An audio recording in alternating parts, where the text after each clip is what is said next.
This is Spaceman Jones with a smoke break. And we are proudly sponsored by Earthy Now and Urban Combat Wrestling.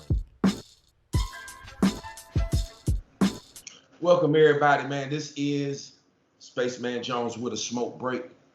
And on this morning, man, we got a very special guest, a guy who has been very instrumental in a lot of young black men's lives in the North Carolina area, especially Asheville, North Carolina. My main man, this is Illski, man. How you doing? Good. Man, for those who don't know you, man, you want to give an introduction to who Illski is and what you're about. Man, today Illski is all about success, prosperity, vision, motivation, inspiration, affirmation. At this point in my life, for me, it's about finding a path that assists others to find their path. Okay. So I'm just a helping hand at this point in time. But I'm originally from Decatur, Illinois. I spent probably 11 years in Illinois, and then I was transplanted to Atlanta. Finished out my elementary school, middle school, and beginning of high school in Atlanta. Then I got transported to Asheville, where everything is really lovely, man. I moved to Asheville. I think I was 12 turning 13 was the first time I entered Asheville. Then I didn't like it. It was 1989, and it was a little weird to me coming from Atlanta. So I went back to Atlanta, but the people in Asheville were so authentic.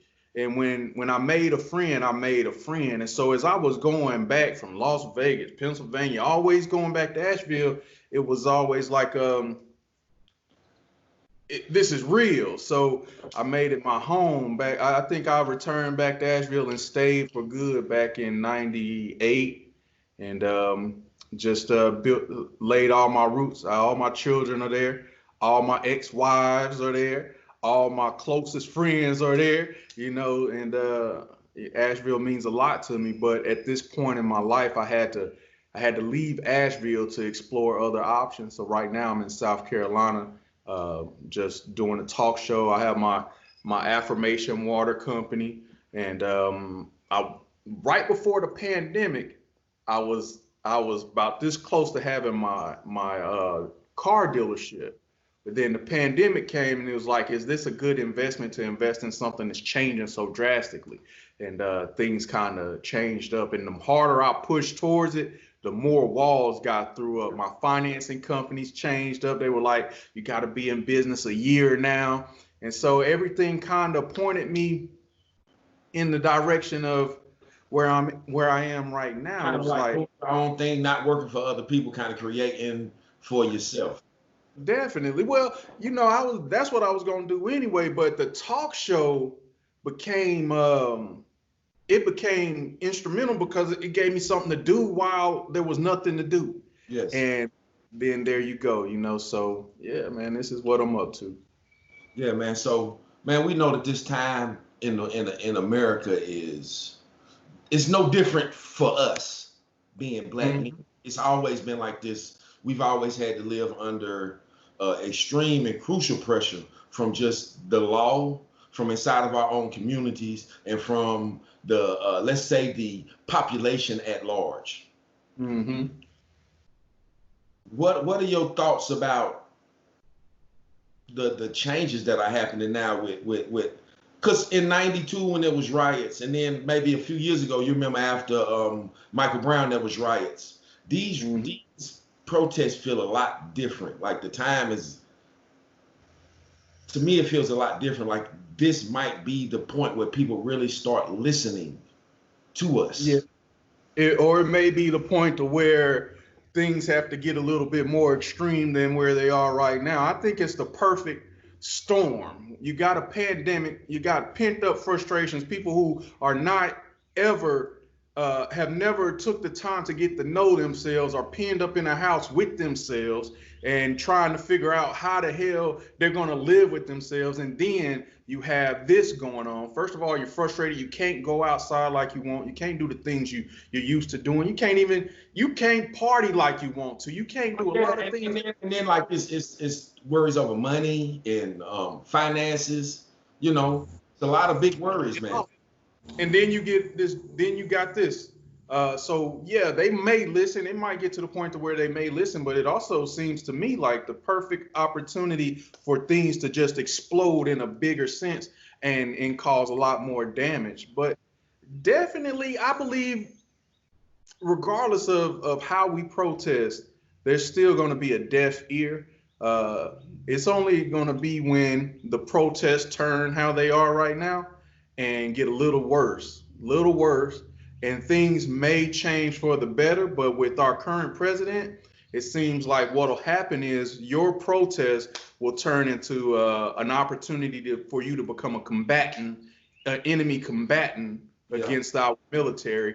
And then from there, you know, I don't know where it's going to go. I like to say, as opposed to looking at the problem, try to figure out a solution so that the problem doesn't happen again. And so here's a part of my answer, my solution to the class of 2020, to the poor, the people of the children who come from the poor parts of the city that are always being victimized by the cops, no matter what, whether you're white, black, or Hispanic. Yeah. Those children who graduated, go and apply for the police academy right now.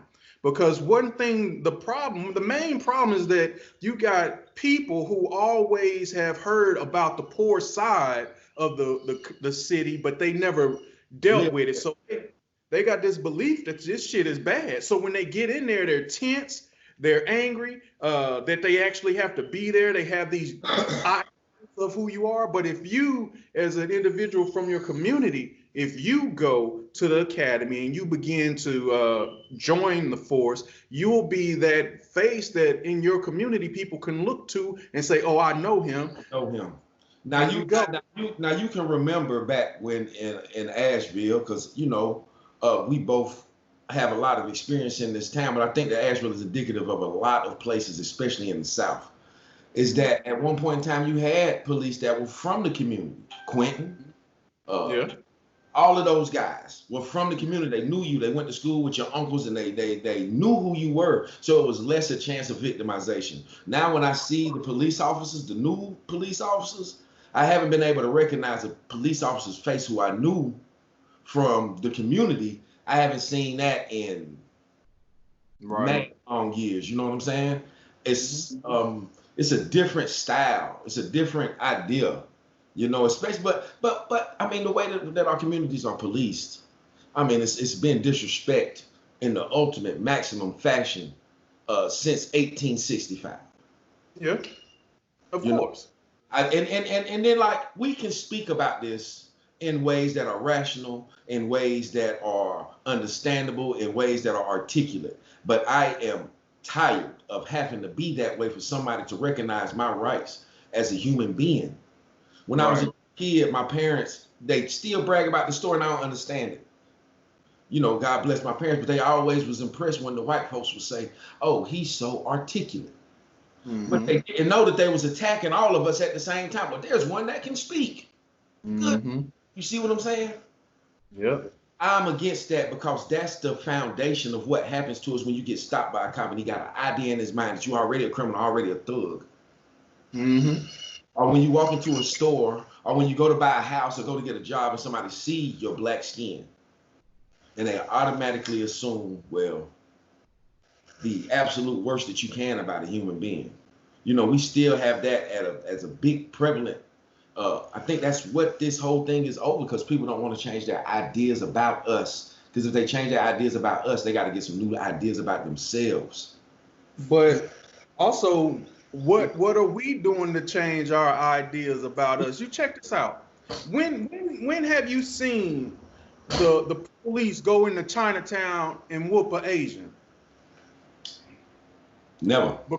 because they have an idea about what these Asians are and what they will do. But the Asians promote a certain image about themselves. We take care of our own. We will die for our honor. We stand up for ourselves. We don't need you in here. One of the things about the African American community is that when we began to integrate so strong, we gave up a lot of our identity, and we never really truly consolidated ourselves as a community. We don't got a little Africa town, you know, so we don't have a structure in the community that says, hey, look, we're the elders of the community. This dude down the street, he just killed so-and-so. We need to go find his family. We need to sit down. We need to figure out what's going on. And then when we know what's right or what's wrong, we're gonna give him the punishment. And then we don't need to call in outside entities because we handle our own. We hadn't created that for ourselves. And so until we do that, create an image for ourselves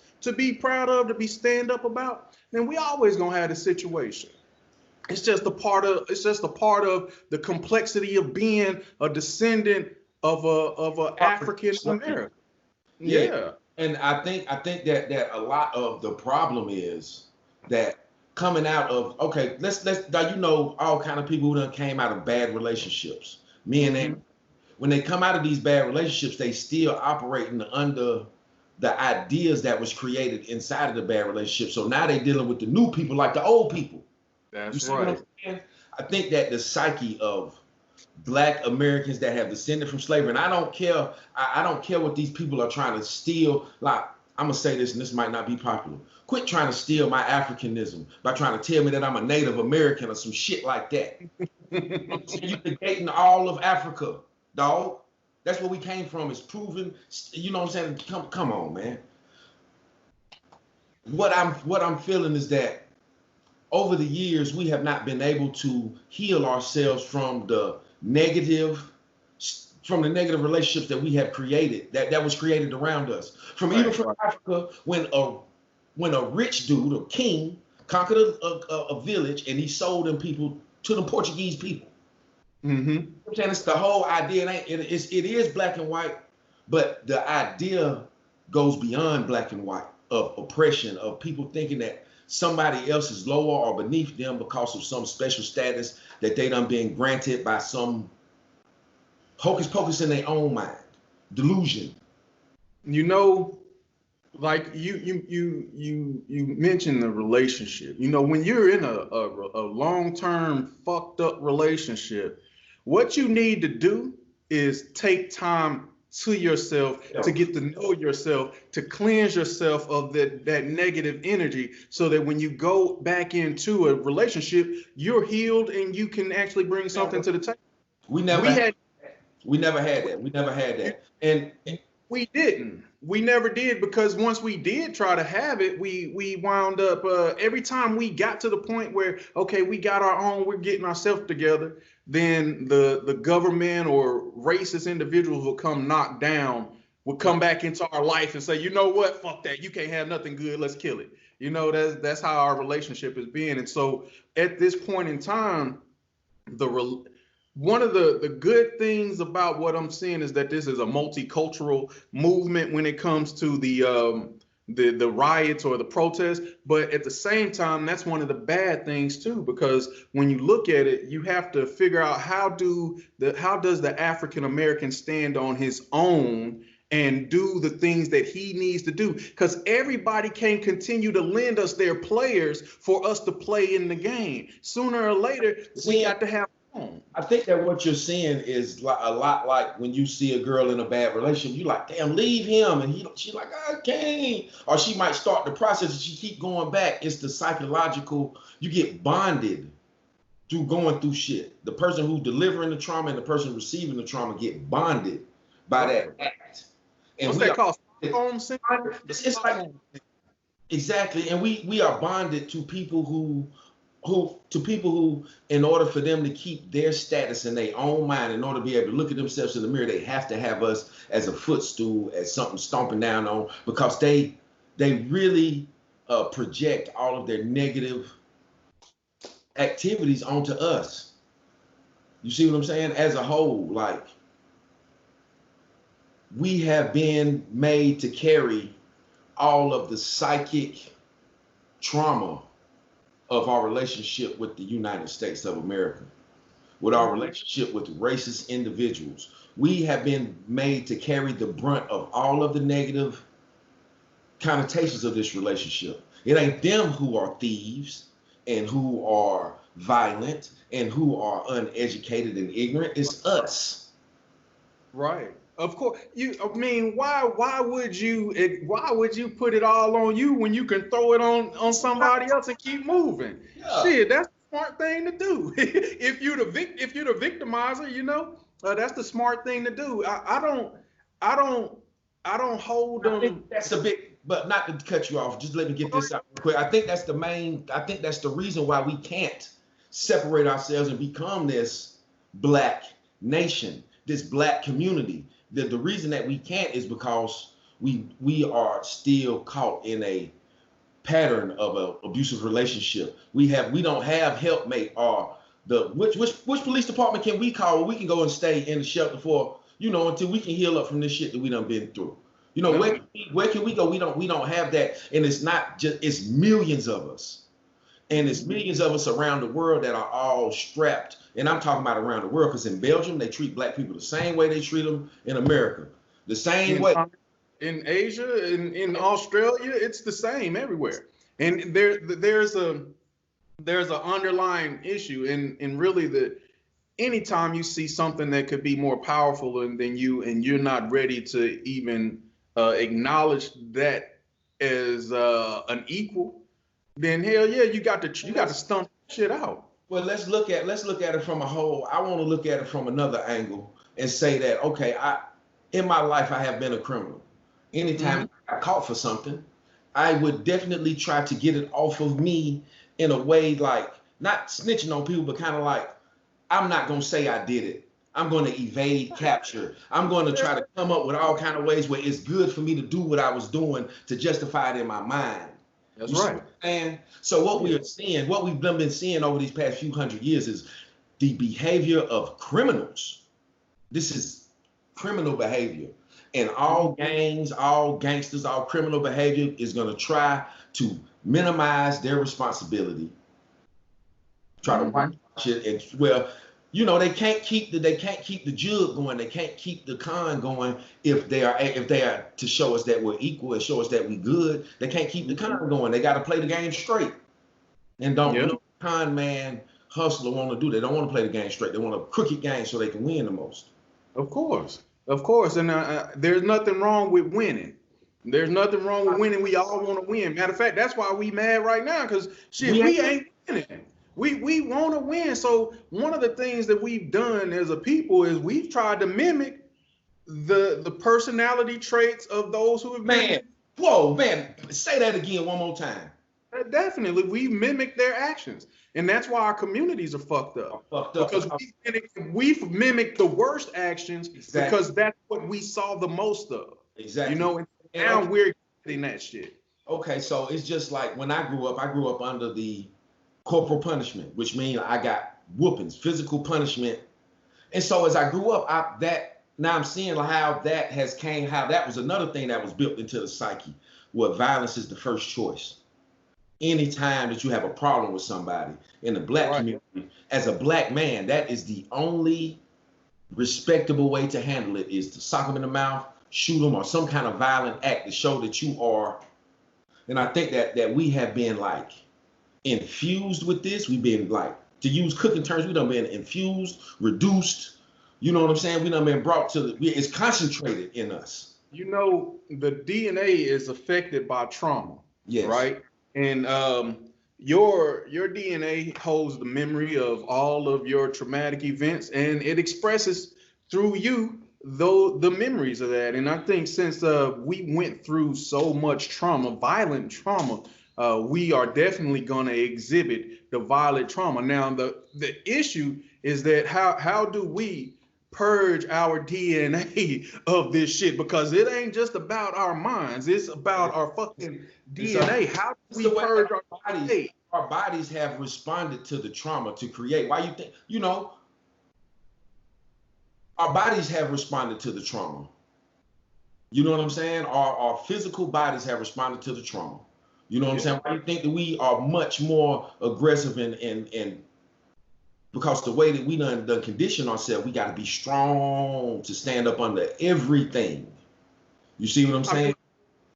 Nature made us that way, right? And so look, when you look at the rest of, for a lot of us, we have, as African Americans studying Africa and African history, we were under the assumption that, you know, the strongest people in Africa. But what I found is that the strongest Africans are in America. Physically, mentally, spiritually, all of that, because of the pressure that was applied to us, and our minds, our activities, our communication, our conversations, our ability to do whatever we do is always a level above everything that may come out of Africa. And so, yes, we have developed over time a stronger body, stronger spirit, and all that. And so once again, we come back to this thing, like, we're here. Imagine being the slave of a person that only owned a hut, right? And then imagine being the slave of a person that owned a mansion. Even though you're a slave, one of y'all motherfuckers getting treated a little bit better than the other. You know, and the one that's being treated better is getting a little bit more privileges and gonna excel a little bit more. Even though you're both slaves, one's excelling more. We're the ones, even though we don't like the term house nigga, according to the world, the African American is the supreme house nigga, because he became a slave in the wealthiest country on earth. Even though he built that shit and did all that shit, look at where he is now. Look at where we are now as compared to the rest of the world. Now, since we understand where we are, we have a grand responsibility to make sure we take the position that we're in and change the fucking world. And so, coming back to where we stand right now in America, we can look at everything outside of us, but we must realize that these murders do not happen in a timeline where the African American decided that he would die for honor, stand for honor, and not accept any bullshit. No bullshit from himself or those outside of the community. Once you become that kid that allows the bully to slap on you all the time, all the bullies gonna slap on you. It's just you got to stand up. And I know it's scary. I know it's scary because standing up means putting your life on the line. Risking your life. And it's been a psychological like warfare ever since way back when they would catch it's just been bad, like you said, in the African American community in America.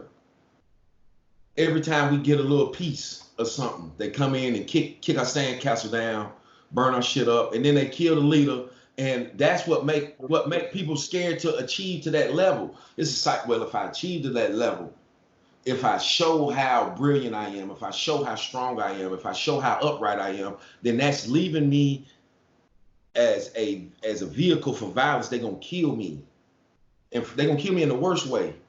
Now look at what you just said. There's a fear of death. See, we've become fearful. We've been programmed here to fear death.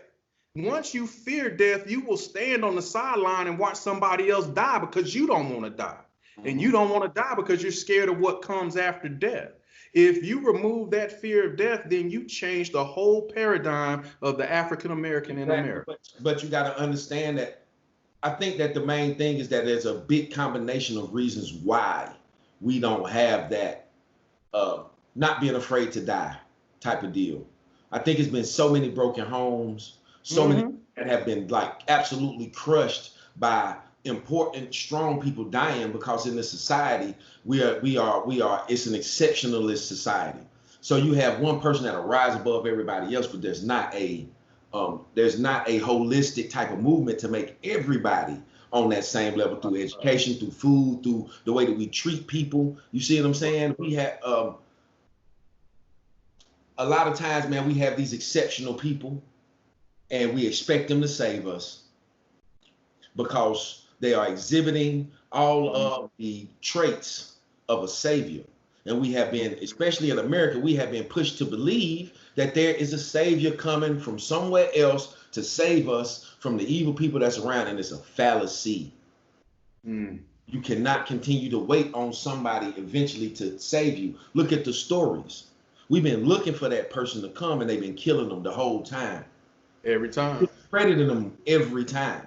Even the symbol, Jesus, was a man killed and discredited before he was killed. It's a pattern. It's a psychological pattern that allow evil people who don't care about people to use people's hopes and fears in order to keep them in boxes so that they can continue. So we have to absolutely discredit any idea that leaves people irresponsible for their destinies, irresponsible for their way that they do shit on the inside, like they thoughts, their actions. People have to be 100% responsible for their lives.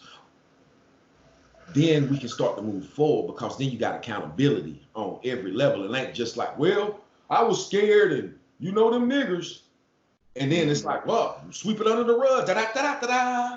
You know what I'm saying? Let's put a championship on a black guy. Let's make a black star after that. You know what I'm saying? Let's push a rap song to the moon. Get them to forget about it. Right. Of course. And we forget about it. See, that's it just is still, it all turns around and it comes back to us. But at the same, and this phrase that I'm gonna say next is not popular with a whole lot of black activists. They get mad when the white boys say this, because the white boys ain't really pushing this. And when I talk about the white boys, y'all know what type of white boys I'm talking about, man. Now don't get it twisted. But personal responsibility. Personal responsibility. See, we've been stuck in this where we have all of our leaders who want to blame the white, which they do have a lot of blame. But in order to get up out of it, it's not, I'm gonna keep going back to this analogy. It's not the abusing husband's responsibility to get out of the fucking relationship. It's the person who's being abused. It's because the abuser's not gonna change. You got to remember though, we're dealing with more than just a moment, a small moment in time. We're dealing with 500 years of DNA reordering. We're dealing with 400 years of a breeding process that led you to be the violent, that led you to be the physical that you are right now. So when we take responsibility, we can take responsibility, but our DNA is still saying this. The science our change. Right. And so we got breeding to do, because it's not just you changing your mind, it's you changing the breeding process. You have to do a different breeding structure in order to get a different person out of this African American, because for 400 years he was bred a certain way, to think a certain way, and to act a certain way. You don't change that over 50 years or 100 years of so-called freedom. People don't want to hear the way that we were created as a product. The only human on earth that was created as a product. Right. That was created as a product. So let's talk about it. Like, really, once you know that, how do you take it and say you have to take responsibility after 400, 500 years of this breeding process? It's going to be hard. The responsibility is to look at the truth. We were bred to be a certain way, so we need to counteract that. No more beating around the bush about how we came to this situation. Okay. That's what I mean. Responsibility. No more beating around the bush. Let's talk the real. You know, black men especially. There is one thing that is paramount in our society, if you just got black men together, is that we have to be on top of our stuff 100% of the time. We have to be more masculine, more smart, more slick, more creative, more capable. Just to get half of what the rest of the world is getting. And we hate it by everybody, ourselves, by our women, by white folks, black, everybody in the world hate a black man when they see him coming. Or they fetishize, which is probably even worse. So what I feel like is that we have to we got to take that personal responsibility to look at what actually happened and not sugarcoat it, not try to have a fairy tale around it. We need to get down to truth and data. And so, that's our situation. After that, here's a solution that I like to apply to myself. Because let me tell you, okay, so when I was 5 years old, I was introduced to gangs. My cousins were gangster disciples. I had moved from Rock Island, Illinois to Decatur, Illinois, and soon as I got back to Decatur, Illinois, my cousins was like, yo, man, we need you to beat up this little vice lord because he beat up your cousin. So at 5 years old, I'm tossed into gangs, right? And from 5 years old up until 26 or something, active in some form or fashion in criminal gang activity, whatever the case may be. They called me Crazy Bill. I do crazy shit. I'm crazy, right? And then one day I learned about programming my mind. I learned about a book called The Master Thinker, and then a book called The Silver Mind Control Method. In 1997, I grabbed these books and I began to experiment. What I found out as time went on is that you can program and change your DNA structure. You can change that shit. 500 years of DNA fucked up can be changed in 5 days as long as you apply it right. So over time, I've read studies, I've practiced things, and I was able to change who I am through positive affirmations, continuous thoughts of prosperity, success, vision, happiness, joy, whatever, responsibility, whatever you want to program yourself with. But it's all boils down to your DNA structure. So Dr. Emoto, I don't know if you ever heard of Dr. Emoto. Dr. Emoto did a water experiment. Yeah, man. All right, so this is why I got affirmation water. 1 bottle of water, he told, I love you for 30 days. 1 bottle, he told, I hate you for 30 days. And 1 bottle he ignored. Prior to telling them that, he took a snapshot of the molecular structure of each bottle or each water container. After 30 days, the water that he told he loved, the molecular structure had changed to this beautiful like snowflake prism. The one that he told I hate, it had become a deformed prism. And the one that he didn't say anything had become deformed as well. Well, he took the experiment and then he tried it with rice. He put rice and water in each one. The rice that he told I love you fermented to a beautiful complexion after 30 days. So beautiful you could probably eat it. The one he told he hated molded up and got black. The one that he didn't say anything to turned gray.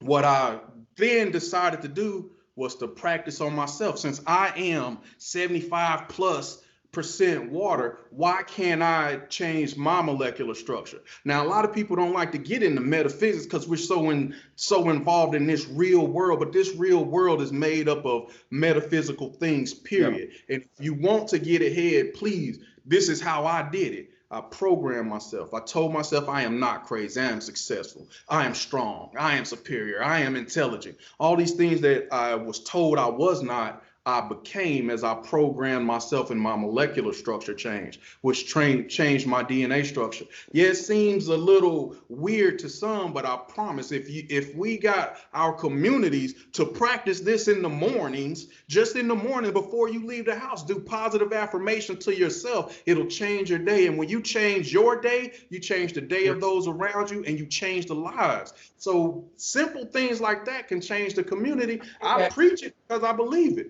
I think that introducing some meditation techniques would be very, very instrumental. I know that the meditation techniques and also speaking kindly to myself and learning how to speak kindly to myself was instrumental in me continuing to kind of step on a better path, like it's a self-talk. Because we got 400 years of a negative echo chamber resonating in our minds, and they reinforce it through every image. So you got to be able to take in and change, like you said, change yourself, and that's through practice, practice, practice, practice, practice.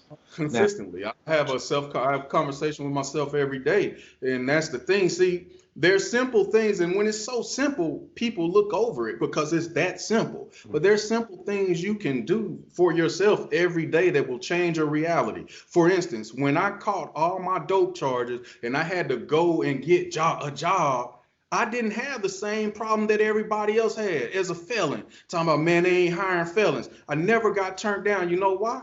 Because the way I walked in that motherfucker. When I walked in there, I didn't walk in there like, damn, I'm a felon and I know they ain't gonna hire me. I walked in with supreme confidence, and I always said, look, yeah, I'm a felon, and it was the best thing that happened to me. To change the perspective. Yeah. Because once you change the perspective for yourself, you change it for everybody else. And so it's really about self-programming, man. And you won't, as an individual, it don't matter what color you are. If you want to elevate beyond the bullshit, first thing you got to do is go inside and elevate yourself beyond the bullshit. And physically, after you do that mentally, physically, you will elevate above the bullshit. And that's where we hadn't got as a people, because we're so real. Not only that, yeah, we so real in this, and it's like when you change, it's a negative thing almost. But also, we live in every image that we see is reinforced in our negativity. It's like we living in a world that amplifies this message that black people ain't worth nothing except for to dance, to have sex with, and to come up with something cool to say. You know what I'm saying? And to do work.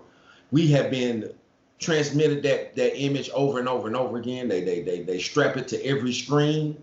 They spit it through every speaker. And I think that a lot of times we have a hard time kind of clearing our head of that mess. Mm-hmm. That kind of tells us who we are, and it informs us about what we need to do in our place in this society. Because if we started to see what we really are, what every human is, which is like a great little dynamo of creative energy that can really make great stuff in the world, but also has the ability and the will to make evil stuff. And some people have really chose that evil path over any other path.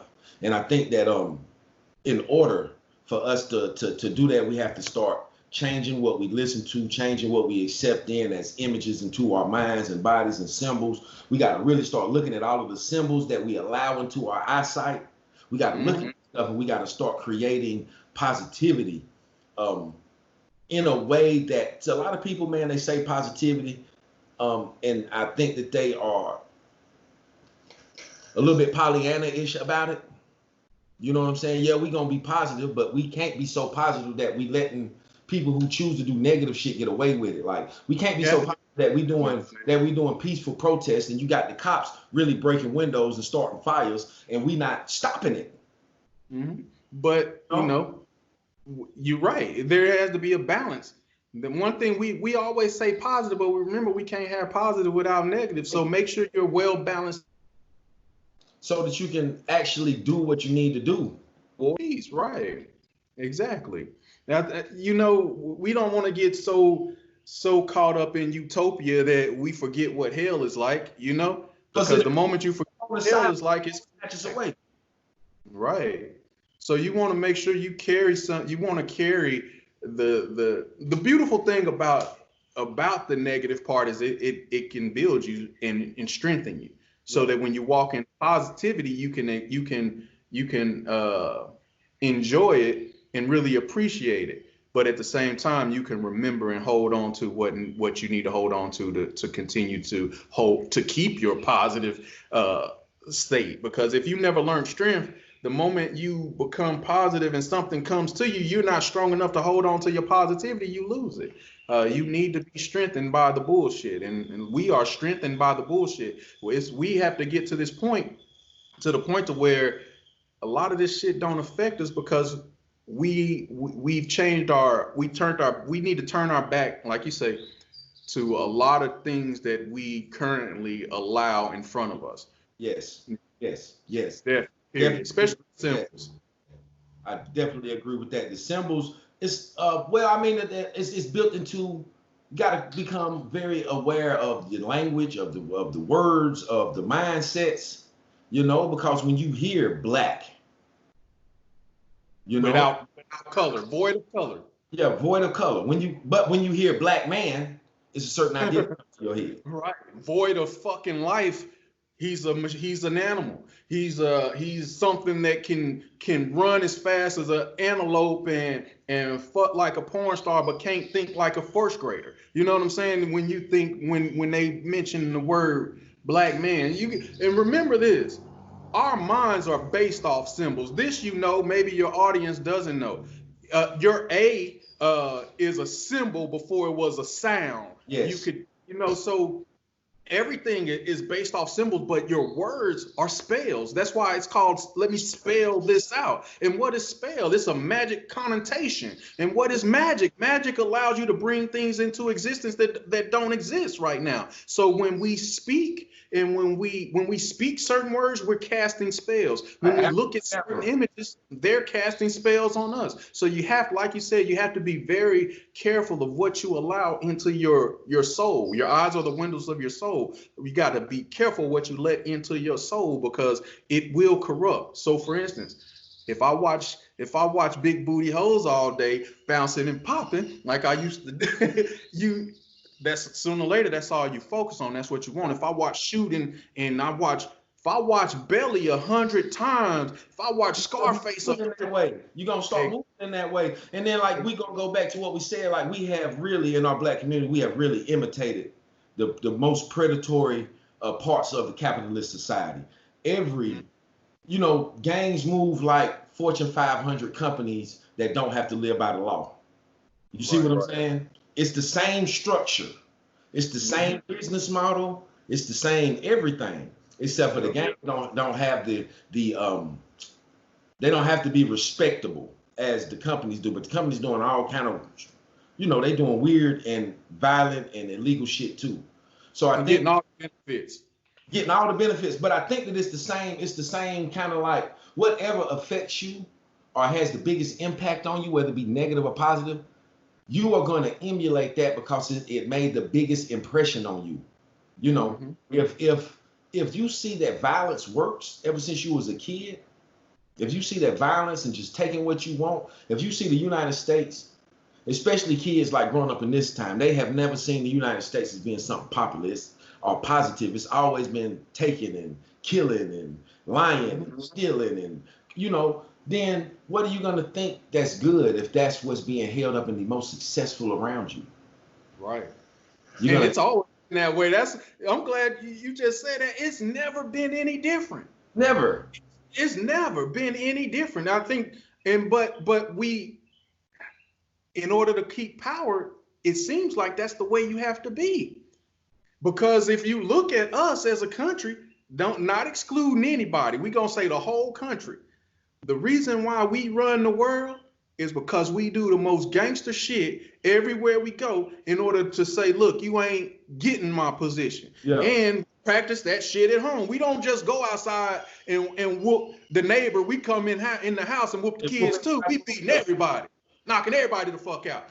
And it seems like, even though as the people get knocked the fuck out, it's a bad thing. But then at the same time, you looking up at daddy like, damn, daddy fucked up. But see, daddy come and put a meal in front of you.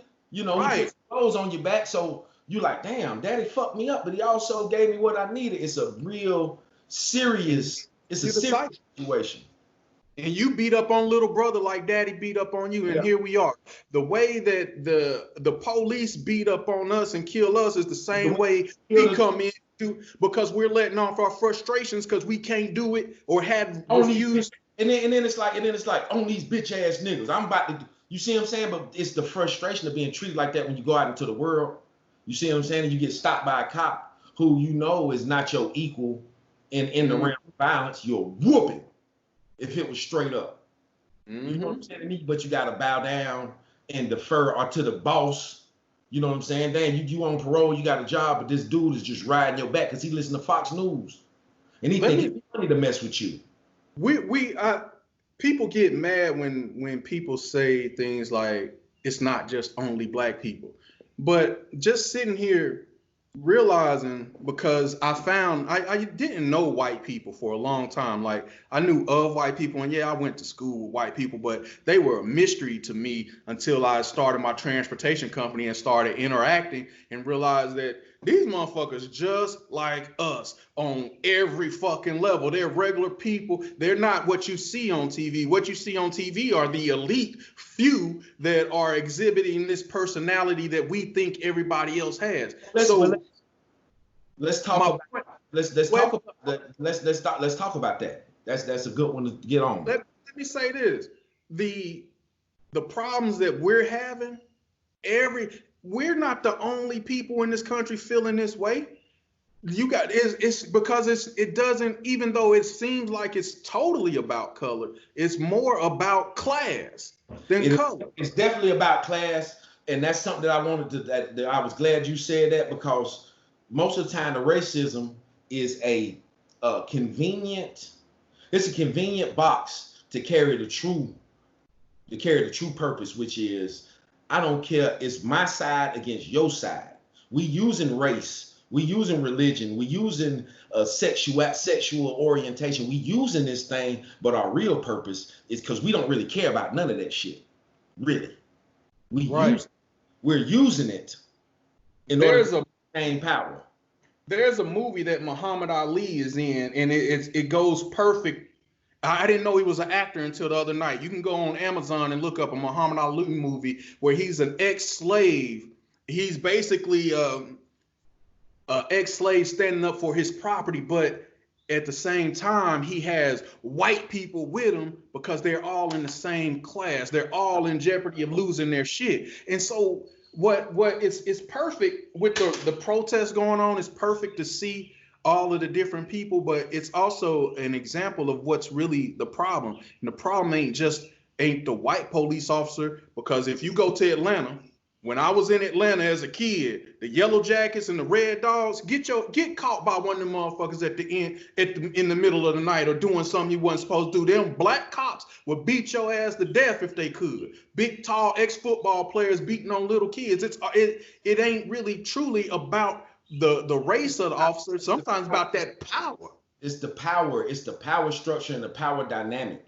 You know what I'm saying? It's the people who are in power that got all the resources, that use the cops, that use middle management, that use the military, they use all of these rules in order to divide us. Because if we all banded together, you know what I'm saying?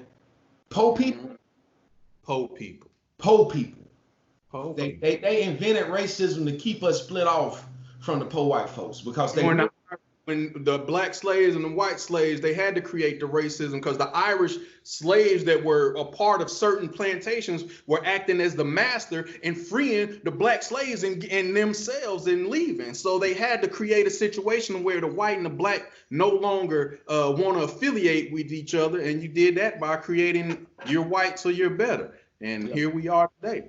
And it was all a move made to just keep the money going and to keep the system in place. And the low class and low class. That's right. And to all of my white folks, man, who out here, man, who are holding these ideas, you know what I'm saying? It's the American way.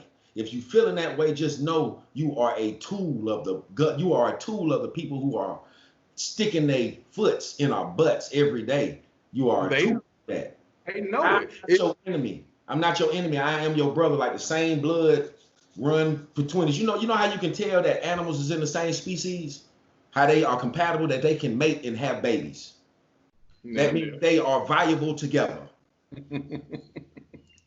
That's true. You see what I'm saying? We done been fed this, man, they've been sticking pins in us the whole time. We can't be united because at every place they done stuck a pin to say, well, there's a question there about the authenticity of this.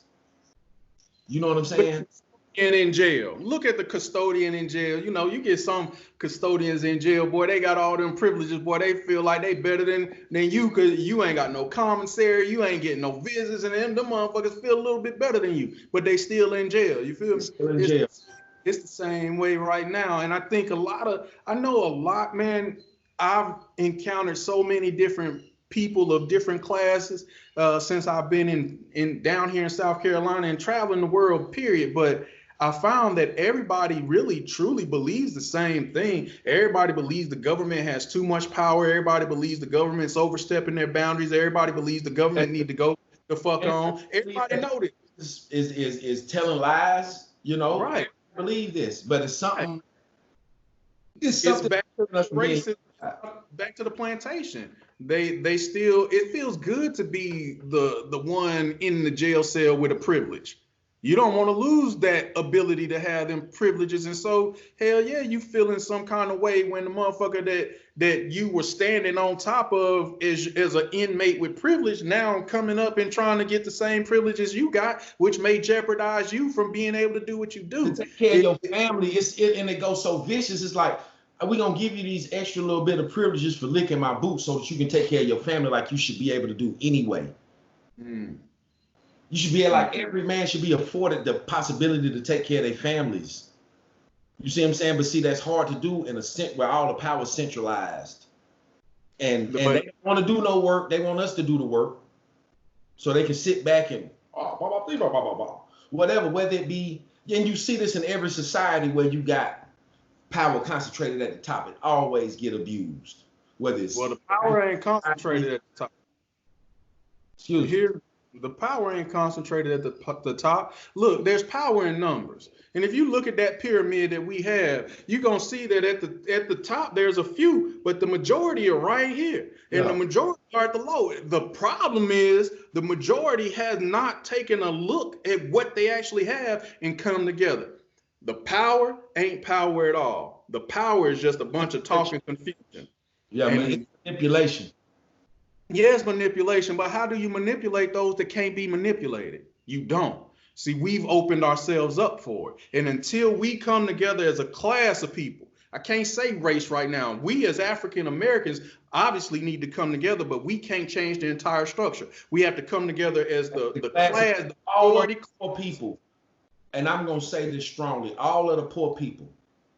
If you are working a job and at the end of your week, you don't have enough to like save money, you just living from check to check, I'm not your enemy. The poor people who living in the projects down the street is not your enemy.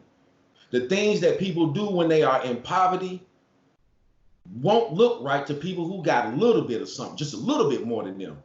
You need to stop making that designation. We all are being tricked and trapped into having very, very negative ideas about our brothers and sisters who live all over the world, because we are being manipulated by psychopaths and criminals who have the illusion of respectability.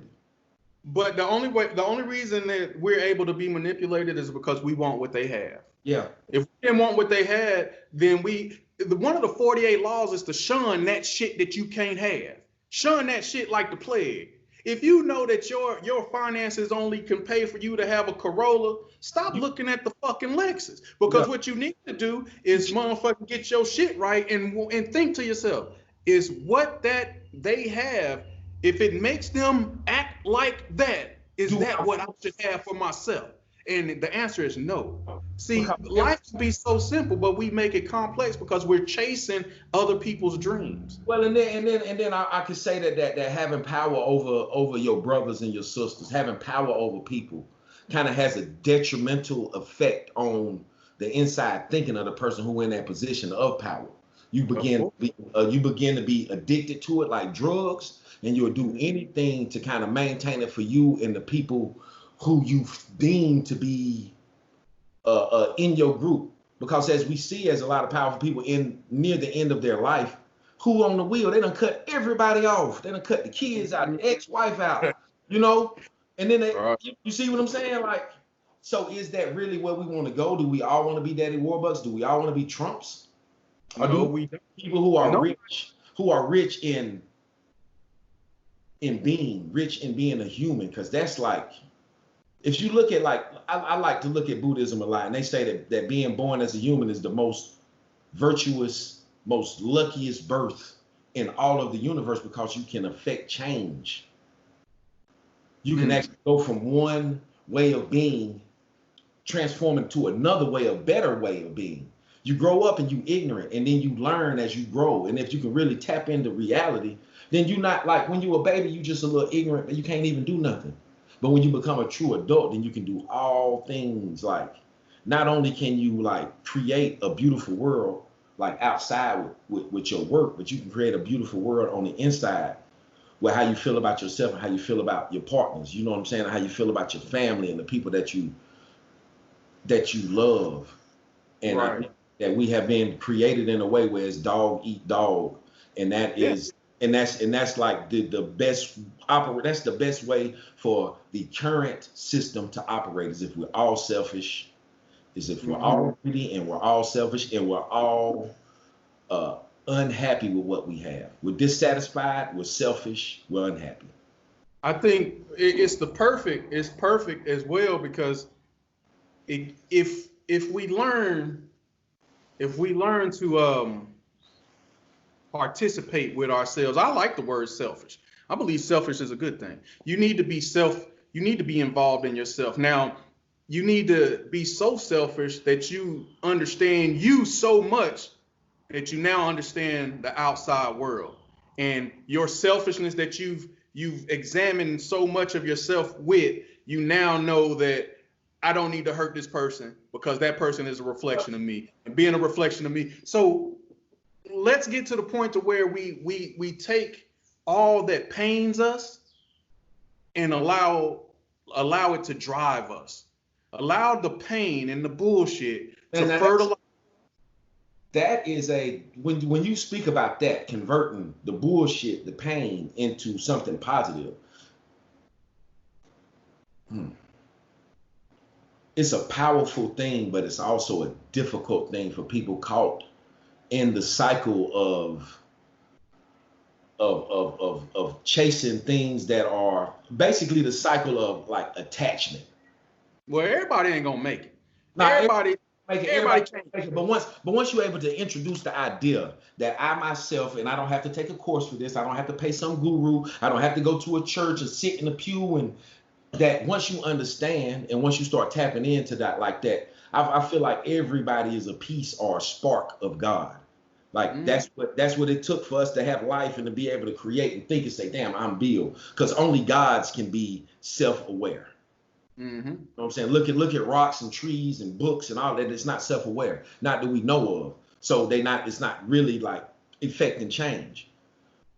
Once we learn how to, like, it feel good to do good stuff. It feel good to be balanced. It feel good to be altruistic. It feels great to have joy and harmony and love in your mind and in your heart. You see what I'm saying? Oh yeah. In a purely selfish sense, we should operate at that level because you can get more done and you have more enjoyment in life.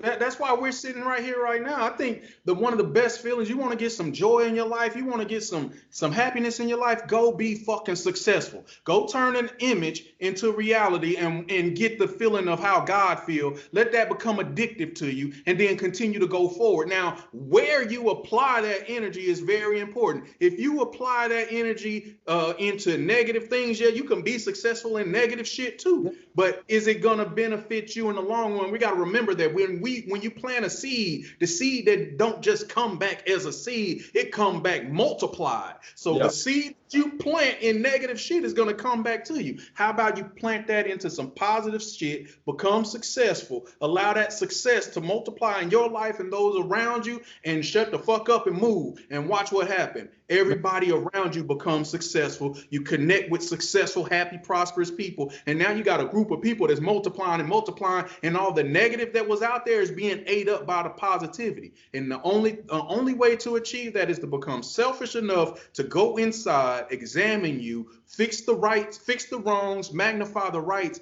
and let your life be the light that the world needs to see in these dark times.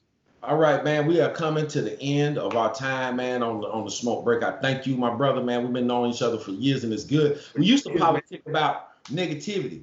You know what I'm saying? Many times having politicking about, what we this need to happen and that need to happen. But now we on this stage, politicking in this way, man. And I'm so happy to see you being prosperous, my brother. And I know you got some stuff to. before I really need to say this because my whole thought frame is about solutions.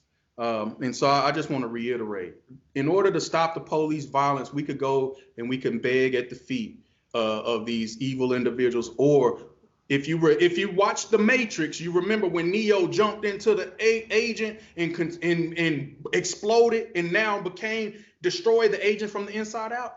Join the police force and become that element that can destroy the evil from the inside out. Not only that, instead of training our children to totally be athletic and entertainers, let's do prosecutors have more power. So become a prosecutor, not a lawyer, become a prosecutor, a police officer, and hopefully become a judge and become lawmakers, not just to make a law, but to oversee the ones that are making laws. Enforce the law in the right way.